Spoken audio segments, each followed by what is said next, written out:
Hi అండి, అందరికీ నమస్తే. Welcome to Kavitha life style. ఈరోజు ఎంతో టేస్టీగా ఉండే గోంగూర పప్పు అండి. 2 రోజులైనా కూడా పాడు కాకుండా సూపర్ టేస్టీగా ఉంటుంది. అంత కమ్మగా ఉంటుందండి. ఇప్పుడు నేను చూపించిన విధంగా చేసి చూడండి. ఖచ్చితంగా ట్రై చేయండి. ఎలా వచ్చిందో తప్పకుండా కామెంట్ చేయండి. ఇంకొక కట్ట వరకు గోంగూర తీసేసుకొని ఇట్లా ఒలిచిన తర్వాత శుభ్రంగా 1కి 2-3 సార్లు కడిగేసి నీట్గా పక్కనైతే పెట్టేసుకోవాలండి. ఒక చిల్లులు గిన్నెలో వేసుకుంటే మనకి ఎక్స్ట్రా వచ్చిన వాటర్ అంతా ఒడిసిపోతుంది. ఈలోగా తగినంత పచ్చిమిర్చి, అలాగే 3 వరకు టమాటాలు తీసుకున్నా అండి. ఇక్కడ నేను కందిపప్పు వచ్చేసి ఒక 2 టీ గ్లాసులకి ఒక 3 టమాటాలు అయితే సరిపోతాయి.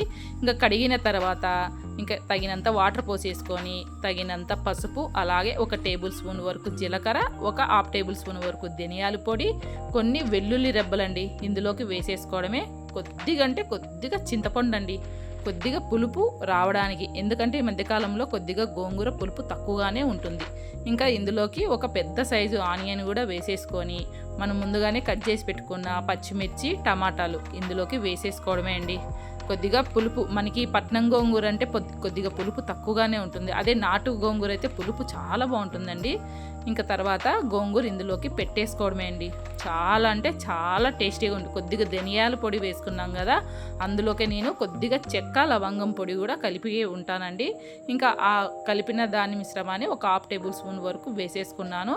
ఇంకా తర్వాత పప్పు అనేది సూపర్ టేస్టీగా ఉంటుందండి ధనియాల పొడి వేయడం వల్ల. అలాగే మనం జీలకర్ర కూడా యాడ్ చేసాం కదా, అరుగుదల కూడా చాలా బాగుంటుంది.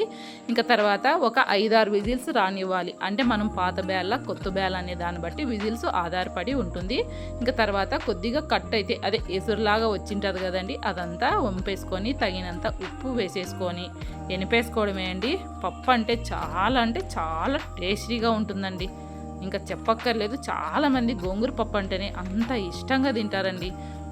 ఇంకా తర్వాత ఎనిపిన తర్వాత ఇందుకి తాలింపు అయితే పెట్టేసుకున్న కొద్దిగా ఆయిల్ వేసేసుకొని ఇందులోనే జీలకర్ర ఆవాలు, వెల్లుల్లి రెబ్బలు, ఎండుమిరపకాయలు, అలాగే కరివేపాకు అన్నీ వేసేసుకొని వేగిన తర్వాత ఇలా వేసేసుకోవడమే అండి.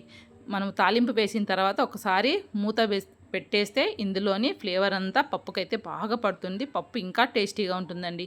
నేనైతే గిన్నె కాంచి పప్పు తీసి పెడతాను. 2 రోజులైనా కూడా పాడు కాకుండా ఉంటుంది.